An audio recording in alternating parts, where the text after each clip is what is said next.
Hello and welcome to Rony's Tuesday Fun Race 2023 Season 2, round number 8. That's right, round number 8. We're getting close to the end of the season. Tonight we're at South City Long with another mod, the RCS V6, which we're going to talk about in a few moments' time. This is the 319th ever Rony's Tuesday Fun Race in Live for Speed, sponsored by World Class Lions. We're Sim Broadcasts. I'm Peter Butcher, and it's Eoin Harmon alongside me in the commentary box. Eoin, how's it going? Yeah, I'm doing nice and well, Pete. Thanks for asking. And how are you? How are you doing there today? I'm ecstatic. We're back with some RTFR action. What's not to love? Let's get straight into it then, shall we?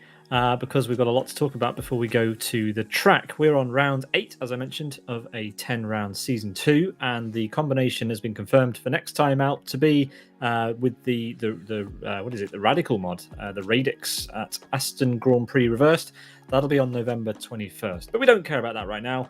We care about tonight's combo, which is at South City Long, an absolute classic, 4 kilometers, 2.5 miles long, and we are going to have 17 laps of racing with the RCS V6 based on the Renault Clio V6 with a 2.9 litre V6 rear-wheel drive configuration. It weighs quite a lot, this little thing, but that's because of the massive block on that engine, I assume, at the front. And we've got, at the back, and it's got 229 brake horsepower to go along with it. So we will have to see how that behaves. Owen's been watching the cars, and they look a little bit tail happy, Owen, don't they? Oh yeah, definitely. You'll be noticing, particularly in the slow speed hairpins, people on corner exit, if they're getting on acceleration too soon, then they will slide out very heavily. And then even on corner entry, some drivers might prefer the softer suspension setup, and they'll be sliding into the corners, particularly under braking. So yeah, that is something to watch out for in this unique RCS V6. Indeed. This mod brought to us by Ruby. Ruby is responsible for quite a few of the mods, actually, that we've been using on our channel recently. So thanks very much to him for putting this one together. Owen, we'll have a look at the qualifying action and go through the championship standings in a bit. Yeah, we're just hitting 0 seconds right now for our qualifying session. So at the moment, it's Born to Race's Mantas in command of the pole position, beating out the Sidus trio, with Unite, as a matter of fact, the quickest of the three of them. Yeah, listen to that grunt. This thing has massively flared wheel arches and a sound to love. The V6 in the, well, back, middle, wherever you want to say it is in this car, making a lot of noise. And there you go. Perfectly demonstrated by Thamuni. This car likes to get the tail out. And who's that in the background?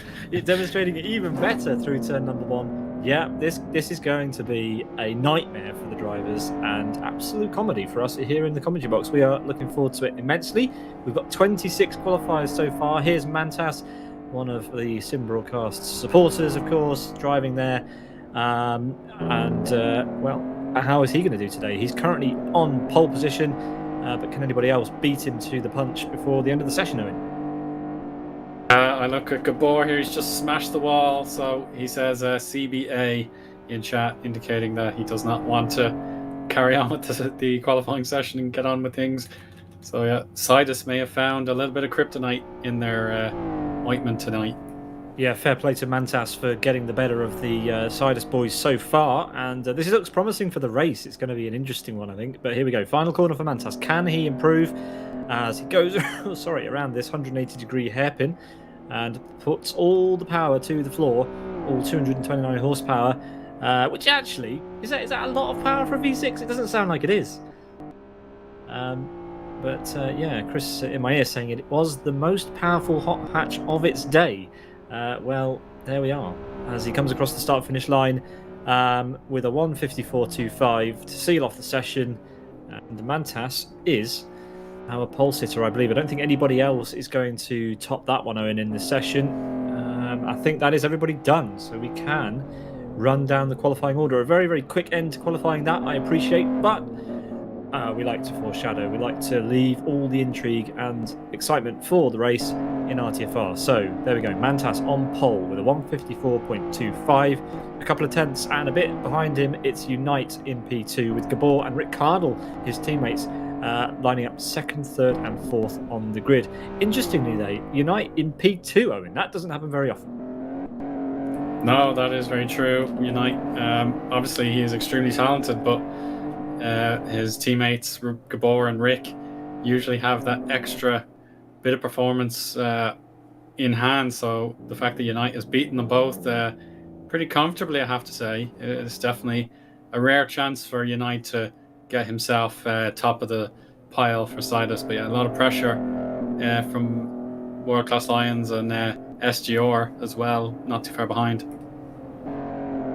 Yeah, indeed. I mean, SGR there in P6, Majesta lining up P6 with Oscar, Rayman Pedro, and Timu Soini, the top 10. Yeah, we did have, as I mentioned, we just had just over 20 qualifiers for this one. Tulio there in P21. Antonio will not be taking part in the session, so just 25 qualifiers, we believe, for this one, in case anybody else joins later. But at least 25 starters we are hoping for this one. Everyone well underneath the 105% rule, so everyone allowed to start, but Antonio will not take the grid.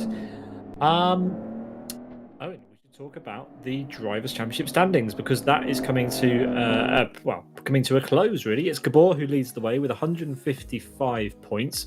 Not really sure if anyone else is even mathematically able, really, to touch that score towards the end if Gabor keeps turning up and finishing.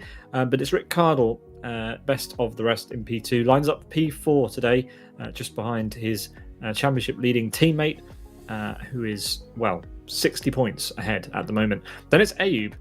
Is Ayub here tonight? I don't remember seeing his name on the board. It doesn't appear to be here. So potential movers behind are Oscar, Thamuli, and Rony again, who was climbing up the order before, but back down to P6. Then we've got Twin Cam, Mantas, Koivunen, and Unite, the top 10. And let's flick through these results. We have 3 pages of them for you this evening. Zesty there lining up in P21. Tulio there also qualified well today. Starts in P21, hoping to score some points late on in the championship. And there we are, 55 drivers who have scored at least 1 point so far in Season 2 of RTFR in 2023. We're grateful to each and every one of them for turning up on Tuesday evening and putting on some racing action for us, Owen. Yeah, that's exactly. We've been going since the beginning of January. We're almost at the end of our second season, having split the campaign into 2 parts. So the drivers deserve a lot of credit, whether it's their first time or they're probably going on 20th time competing. That is extremely well received from our end, and I look forward to how they get on tonight. Yeah, indeed. We have seen a lot of drivers over both seasons this year. Season 2 oftentimes doesn't have as many participants as Season 1 because, we have summer in the middle of it, and people don't really tend to join the season until later on. So that's why maybe we have lower numbers on the Drivers' Championship standings, but we have well over a full server's worth of entries, and that is always a good thing. Tonight we'll have 25 drivers on the grid, all gunning for points in round number 8 of the championship. But if you do want to get involved in RTFR, then you can do every other Tuesday.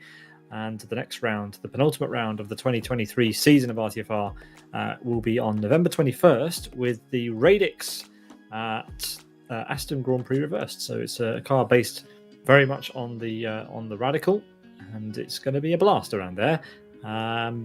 It's quite a fast circuit, so we'll see how it handles itself, but it should be fine, and it should be a lot of fun. The 320th ever RTFR coming to you in 2 weeks' time. But back to tonight's action. We have just 4 minutes to go before the start of the race, and it's going to be 17 laps. And I don't want to jinx it, but those front tyres, Owen, they are going to start to get pretty hot pretty quickly on this car. Yes, it is worth mentioning they are the Road Supers equipped to this mod. So they'll be burning up rather quickly, and particularly with the rear wheel drive, there'll be a lot of stress put onto those tires, and if you get it all wrong, then you will be met by the barrier. So the drivers have to be a bit thoughtful about how they approach each corner and their setup to make sure that the Road Supers can adapt to whatever they're put through. Yeah, the rear is likely to be more of an issue really than the front, but the fronts are still going to get pretty tasty towards the latter end of the race, I imagine. We saw two cars going pretty sideways towards the end of the qualifying session, one more than the other, it has to be said, but I think there's going to be plenty of it, especially with the undulations and the bumps unsettling the rear of this car through some of the high-speed corners. Turn 1, to name just that corner. But yeah, we've got plenty of others on the lap where the tyres are just going to fall apart, and there's nothing the drivers will be able to do other than just drive around the problem if they can. Yeah, we have 2 minutes to go. The drivers will be eagerly waiting for this one. We do love our mods in RTFR, and it's been how many mods have we had this year? In fact, I think I can't remember off the top of my head how many there were in season 1, but it's been quite a few this season. 4 so far. Way back in August, we had a mod in round 2. So yeah, we've had a smattering of mods this year, and we're going to get another one next week. So that's great. But the combination for the finale is to be decided. So that's going to be unveiled in 2 weeks' time during the broadcast. So we'll see what we end on. But so far, it looks like 5 mods from 10 rounds. So I'm happy with that, Owen. It's been nice to have them in this season. Yeah, it's a good balance. You don't want to ignore the mods, and you don't want to oversaturate them either, in case something comes up and people don't seem to enjoy it. But yeah, the challenge when it comes up is well worth taking part if you can. So yeah, we're almost ready to go. And of course, Said City was home of that Starling mod. I was just about to mention. Yeah, I was just about to bring up. Yeah, that was the one that probably will not reappear again because of how exceptionally difficult it was. So hopefully this will be a little bit more sympathetic on our drivers who are lining up on the grid very soon. Yeah, I was going to bring that up because South City and mods with lots of power are a match made not in heaven for some of our drivers. As we remember back to it was the Lancia Stratos inspired Starling. Was it called Starling? I can't remember. Something like that, yeah. Yeah, I feel like you're right with that one. But there we go. So yeah, hopefully this isn't another one of those, because the drivers fell off the track quite quickly, and we were left with very many cars by the halfway stage even. Anyway, let's go to the track and start this one, Owen. We have our beautiful grid on the main street before the railway line, heading towards the very, very treacherous downhill upling left to begin this RTFR race. The long haul for the lights here. I think someone has pitted. It was Pedro. He just gets back out in time, and we're off. Let's see what Mantas can do. Surrounded with the Sidus driver to his right, straight away with Unite. He will probably get the cut in here with Gabor on his tail. So Mantas watching out for the slide. Yeah, so now Mantas back on the inside for turn 2, and he does manage to maintain his lead, Pete. Yeah, and he maintains his lead with a squabble of I think that's what you call multiple Sidus cars, a squabble, as Pekka Koivunen there sneaks up the order, just nipping ahead there of Rick Cardle, splitting the Sidus cars, which I must say look very, very nicely turned out for this one, Owen. Yeah, maximum effort put in for the Sidus team, a beautiful livery. Their usual scheme has translated excellently to our RCS V6. Indeed, as they snake their way up the hill, it's Mantas who leads from Unite ahead of Gabor. Then it's Pekka Koivunen who breaks away from Rick Cardle. Rayman slots into P6 with Manchester. A good start at the back of this first little group there in P number 7. Asker has a lot of work to do as well to get any further up the field, but as they all head down into that tight little hairpin, it looks like everyone's fallen into some sort of order, although there are a few movers down at the back. That was Twin Cam getting overtaken, I think, there. Oh no, in fact it wasn't, it was 3 Jump who was on the move.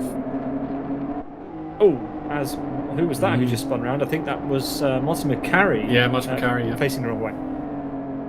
He's able to back down and do his U-turn safely without the pack of cars being threatened. But there's a 3 wide just in the back. Yes, exactly here. Here's Fire Starter.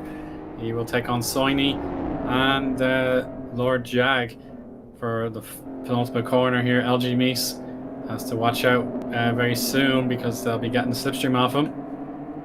and it's advantage to Lord Jag. It is indeed, and as we complete lap number 1, it's Mantas who leads ahead of Gabor still. Sorry, actually, no, Gabor's managed to get through on Unite, so that's a change we missed. But yeah, Unite has has dropped down a place now, and Gabor is free to try and get past Mantas at the head of this race. Yeah, exciting stuff as we go into lap number 2.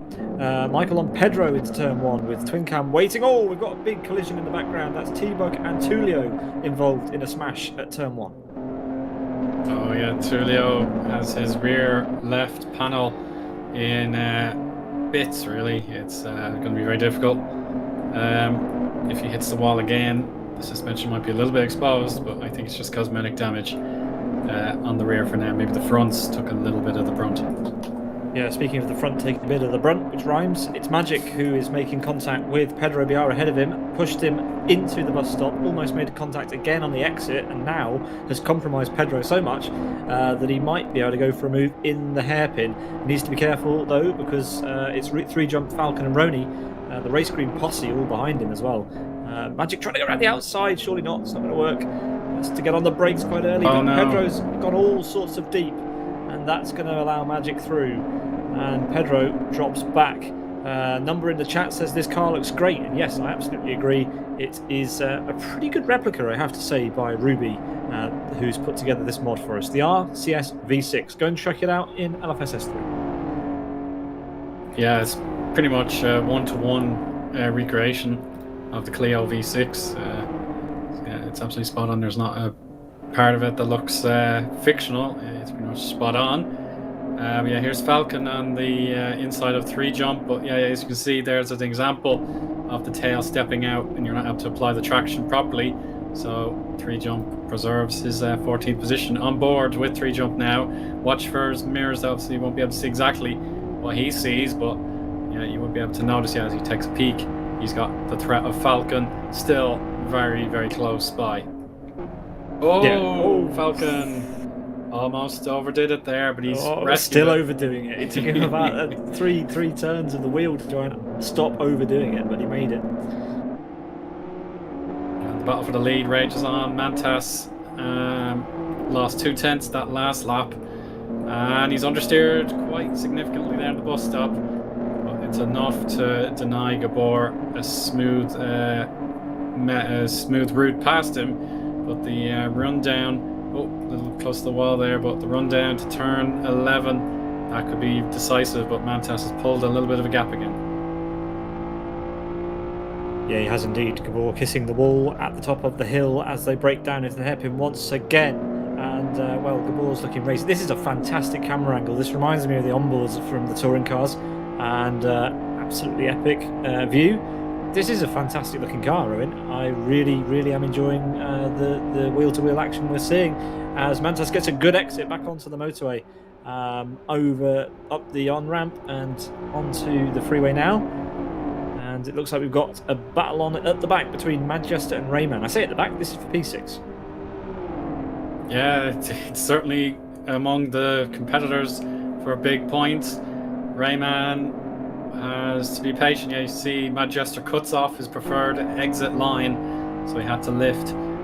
But the opportunity for a slipstream is coming. The bubble shape of this RCS V6 it will lend to a little bit of slipstreaming, and of course no rear wing on this spec of car. Maybe later versions of the Clio got some downforce at the back, but certainly not this one. It was all about the raw power. Side-by-side battle for Firestarter and LG Mies with Tulio. Oh, Firestarter doesn't want to concede the position because of the barriers being to his left, obviously. So LG Mies maybe got denied. But maybe here's a second chance. Tulio could go for the very, very wide outside. But now LG Mies. Oh, there's going to be a ding-dong battle there. And Tulio exploits it fully, I think. And Lord Jag wants to get involved too.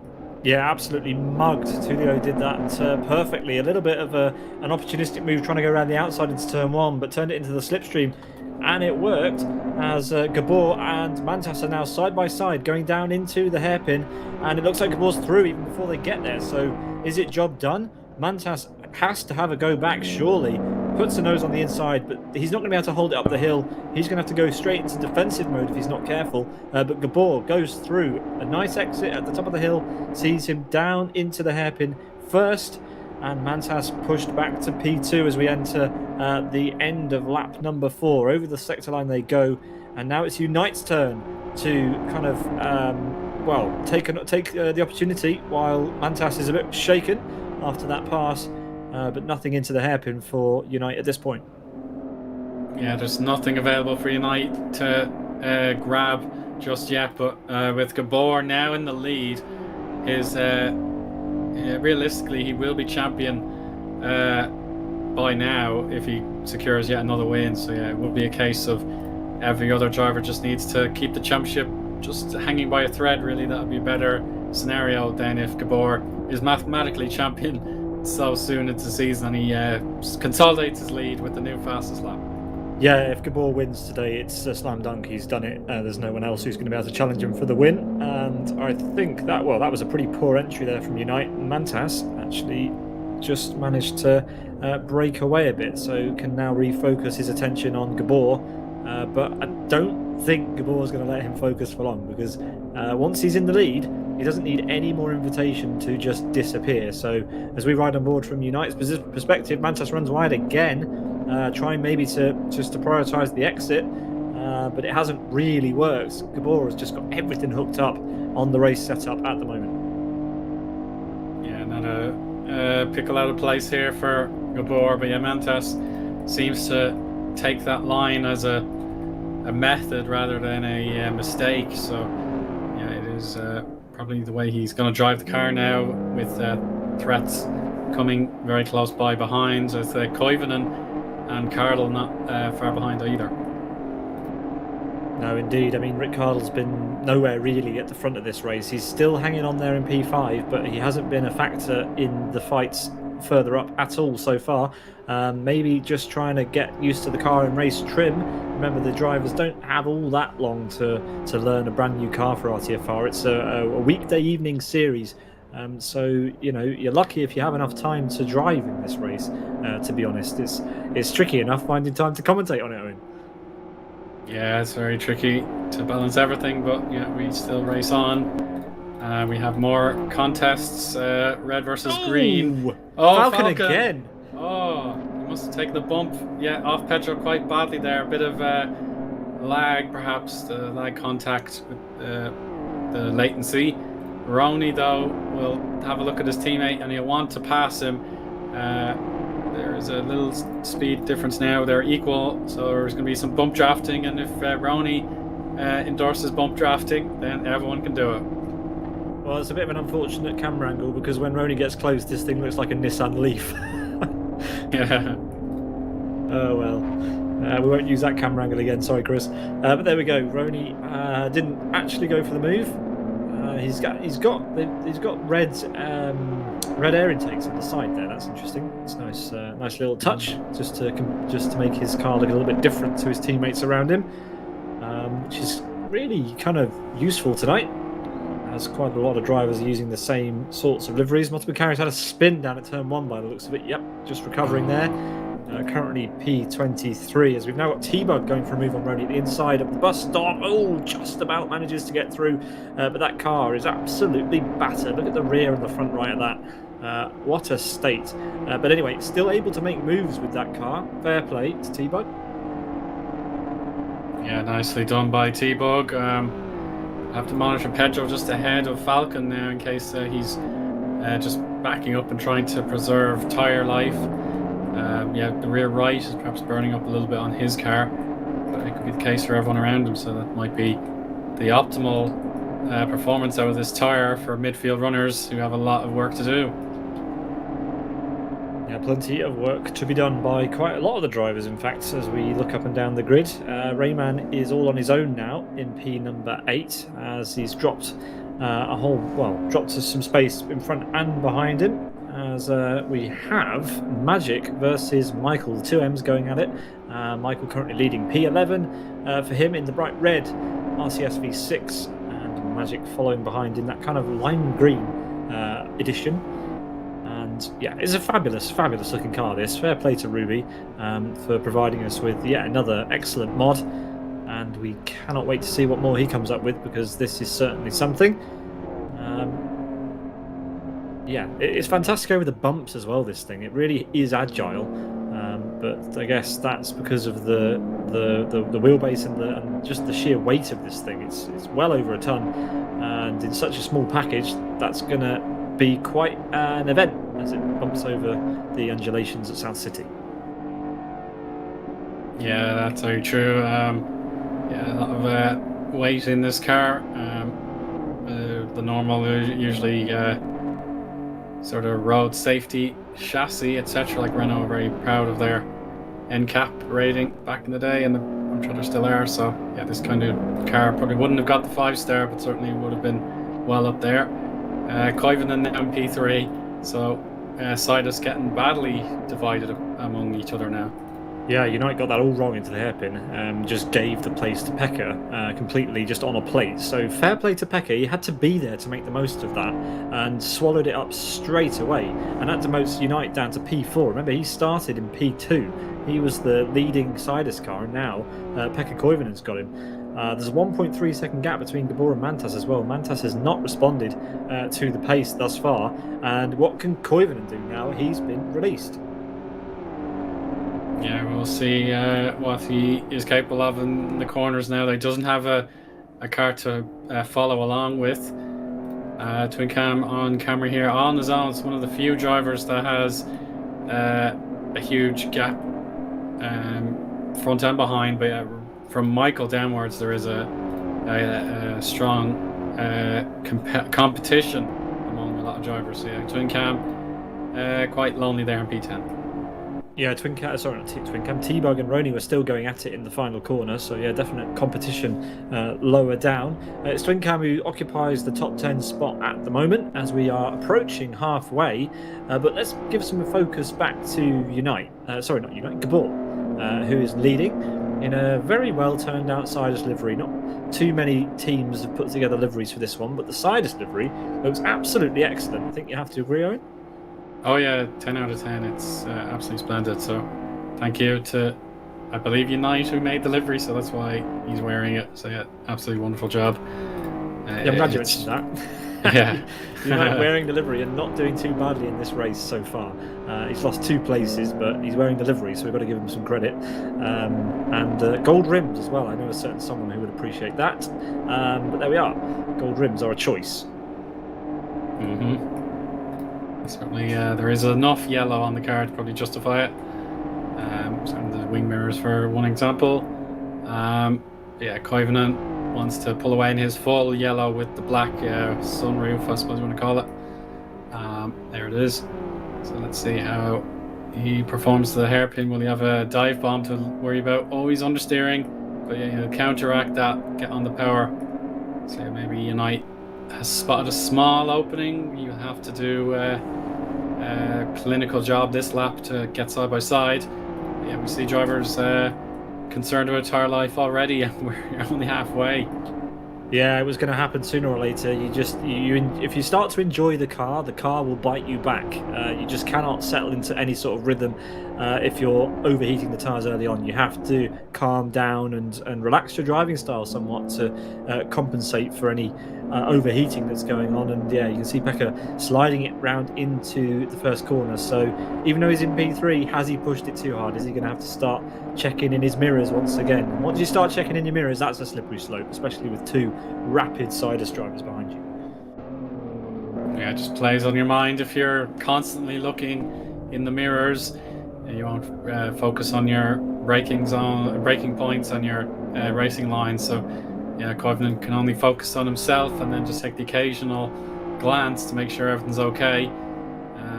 Yeah, the run down to turn 11 is coming, so yeah, it is a case of Unite just has to be the driver with the quickest reactions, because he has people in front and behind to worry about. Yeah, he's in a little sandwich there. I don't think Rick's going to hassle him too much with Pekka that close. Rick will be willing Unite to try and get past, but he won't let him wait. Won't give him too much time, of course. course. Rick really will want to have the position for himself eventually, but the benefit of having teammates is that usually they've got your back, and they'll urge you through and not necessarily distract you too much. But it looks like United's distracting himself at this point, because he cannot get back past Pekka Koivunen, and there you go, Rick starting to have a look.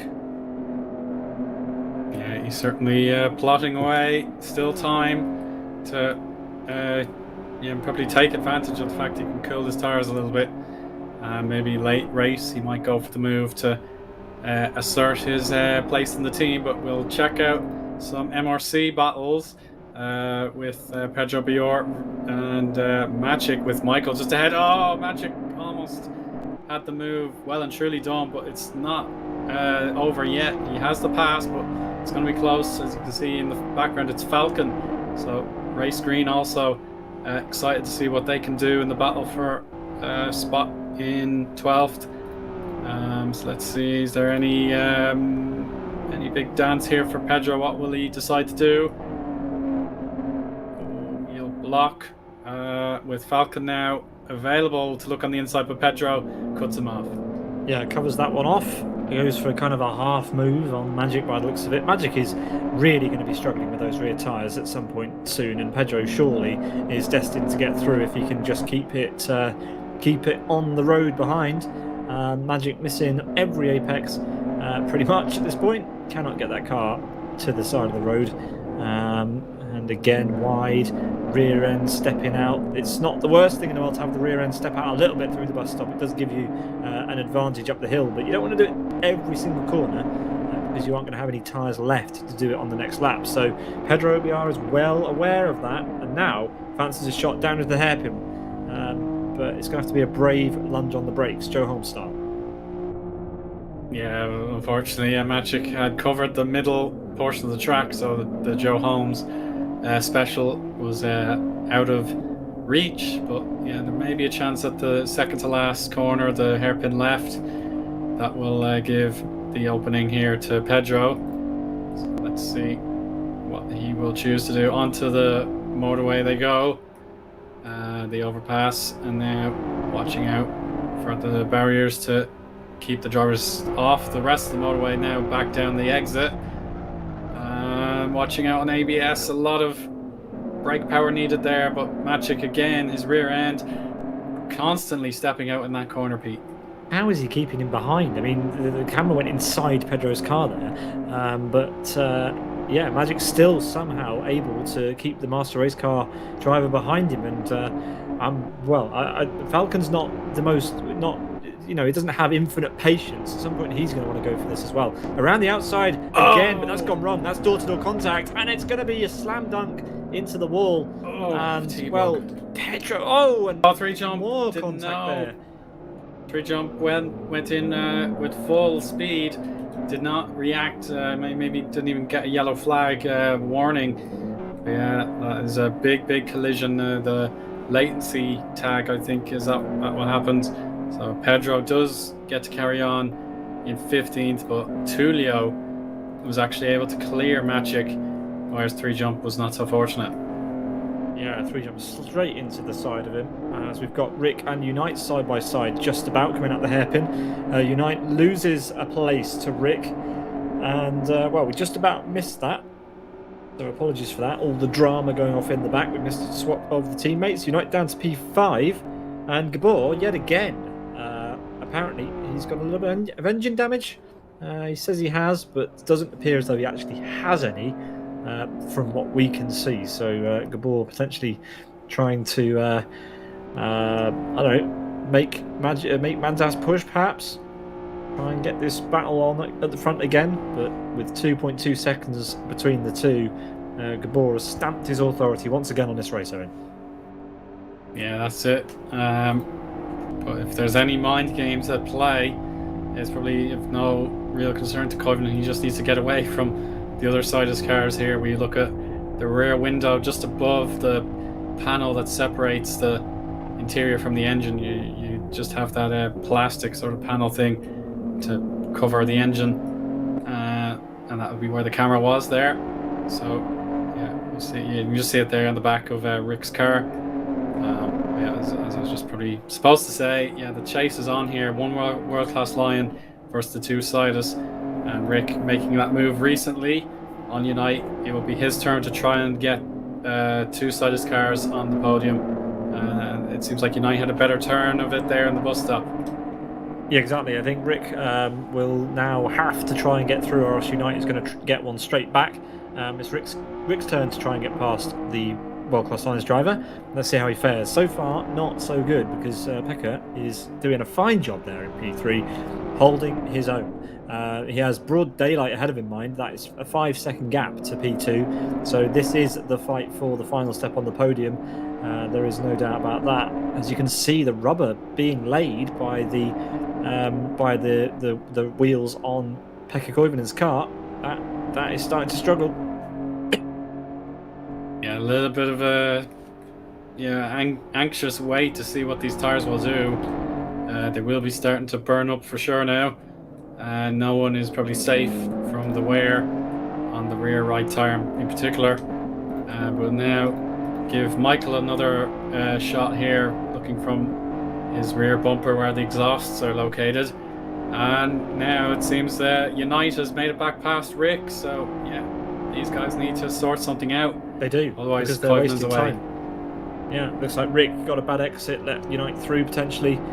Rick's lost a whole heap of time there, so really surprising what's gone on there. And Michael and Falcon now side by side, and well, we've seen this before. Green and red cars coming together. We've got 2 pairs of green and red cars here, 3 red cars in fact. So there's going to be fireworks of some sort down into turn 1, as Magic hasn't had the best exit there, and he's susceptible for an overtake by T-Bug.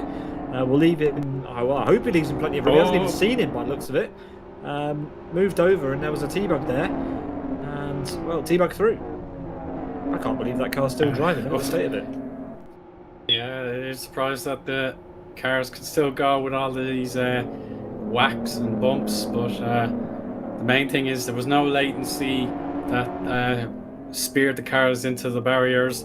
But this battle between Race Green, T-Bug and MRC Michael will carry on, but we're going to the yellows with Firestarter and Yarikatilla for a brief moment there, so we'll see if there's any developments in that final battle for P19. Yeah, all the intrigue now rests with T-Bug, who is doing a fine job of carving his way back through the pack with a slightly deformed car, but anyway, seems to be doing fine nonetheless, as Pedro is through on Rony, and now all over the back of Michael Malik. But where is he going to try and get through? We've seen Pedro go into the wall at this hairpin, at least on one occasion in this race so far, but he's got it all sorted out on that lap. Yeah, seems a more relaxed lap here for Pedro, but you want to cap it off with an overtake, so let's join him on board with a lovely interior. You can see the dials on the dash are nice and bespoke for the car. Yeah, it's the inside line open and ready for Pedro, but Michael may take the high line and gain traction on exit, but no, he has oversteered too much, and Rony says thank you very much. Well, yeah, I would too. Michael was super wide there, and Rony's gone through as well.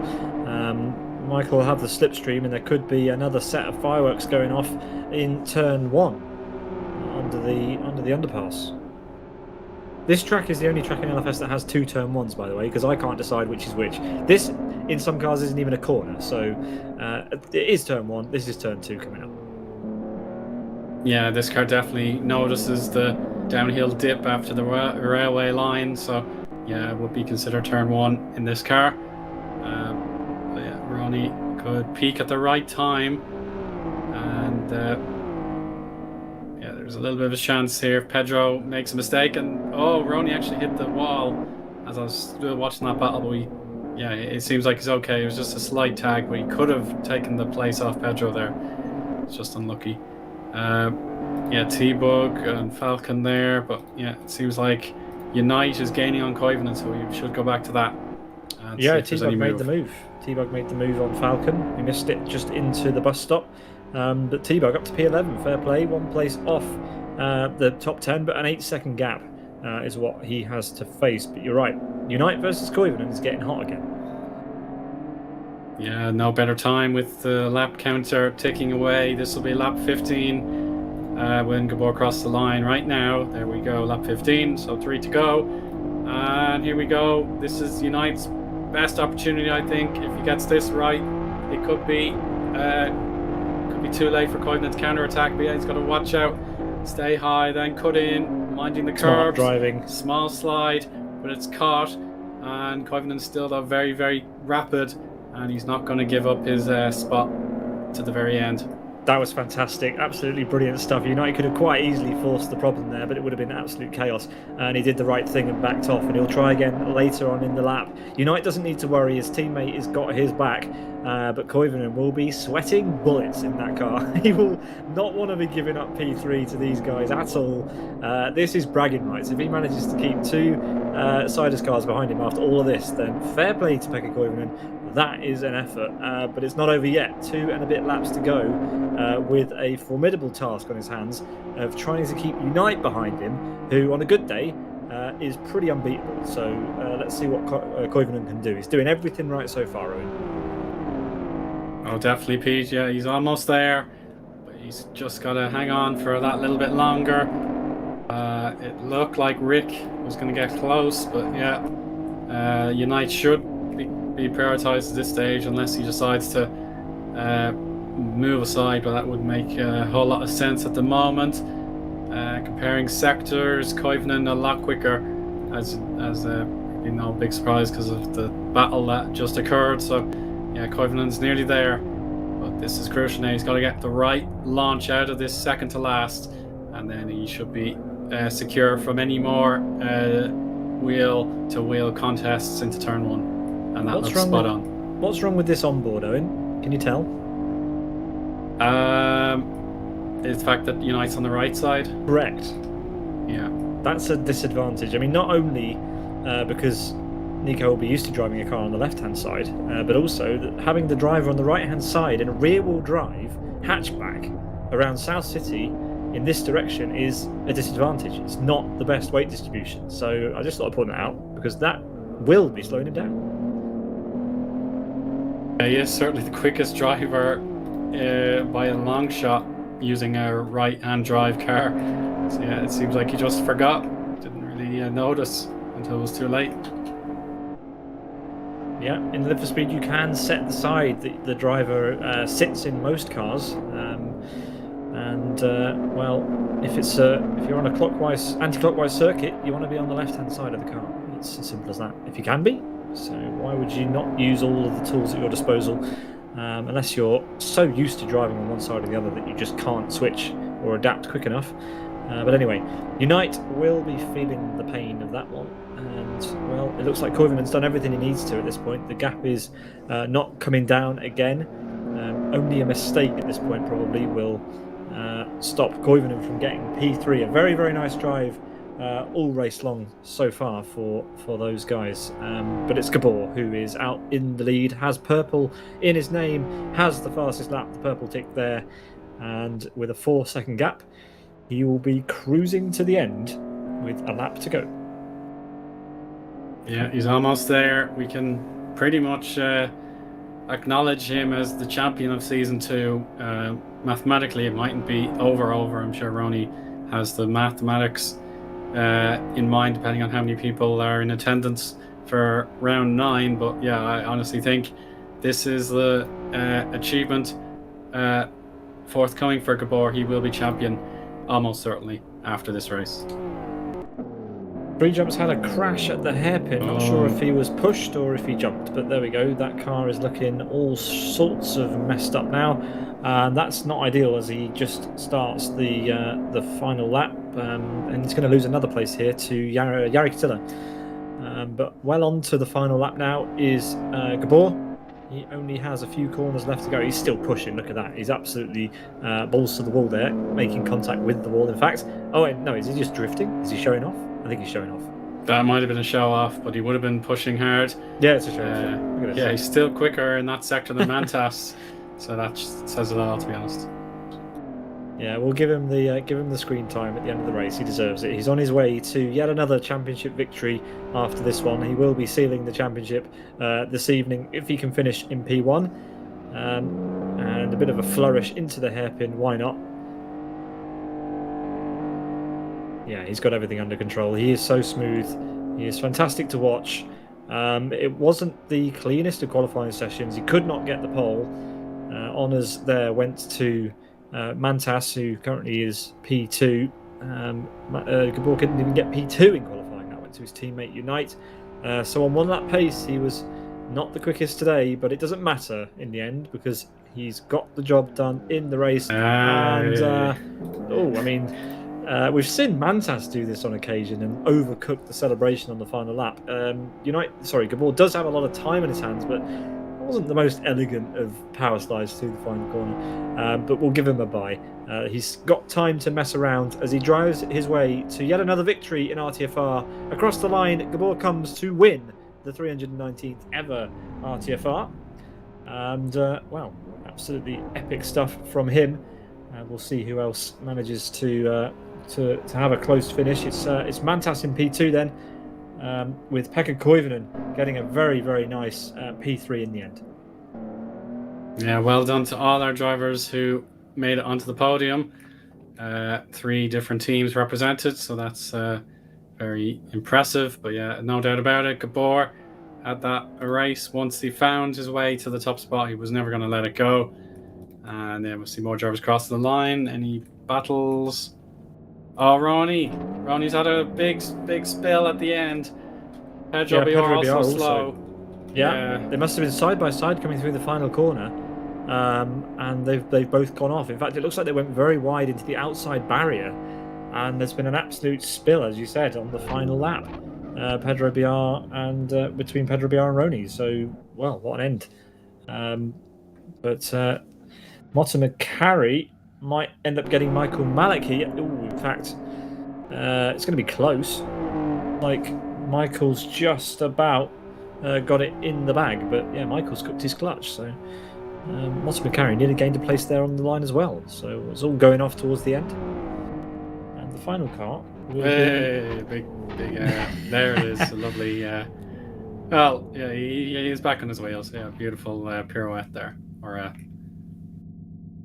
Mika Sarkkinen was the final car across the line. There he is in the background. To round off the 23 finishes, which is actually a higher number of finishes than I honestly expected from this race, given the characteristics of the car. But there we go. Gabor wins and takes the championship in the process with a 32-minute 55.74. I'm pretty sure it's impossible for anybody else to beat him in the championship at this point with 2 rounds to go. But yes, Mantas finishes in P2. He had pole but couldn't secure the win. Finishes 3.5 seconds off in the end. Koivunen there, a solid P3, denying Unite and Rickardle a step on the podium. A very, very nice drive from Koivunen. He had to contend with battles from Unite and Rickardle there, Eoin. Yeah, a lot of work to do for Pekka, but he made it. So yeah, he should be very, very pleased with that. He'll get him up the order in the championship. And yeah, certainly it'll be a good feeling knowing that the season's nearly done. There's 2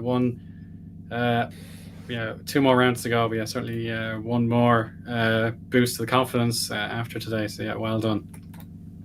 Yeah, indeed. Manchester best of the rest then in P6 with Asker, Thamuli, Rayman, Twincam, your top 10. T-Bug rounds out the top 11, and that is a good effort from him because he dropped down early and we saw a number of overtakes going pretty well for him. In the end, getting past Falcon, his final overtake, and then stretching a 3-second gap even to the race green drivers. So fair play. T-Bug there in P11. Then we've got Falcon, Magic, Pedro Biar, Tulio, Rony, Firestarter, 3Jump, Yari, and Soini, your top 20 for World Class Lions there. And then just a few names on the second page of results. 3 finishes and a DNF. It's Michael Malik, Motta McCarry, LG Meese, your finishers, with Lord Jag DNFing, not finishing some 8 laps down. So there you have it.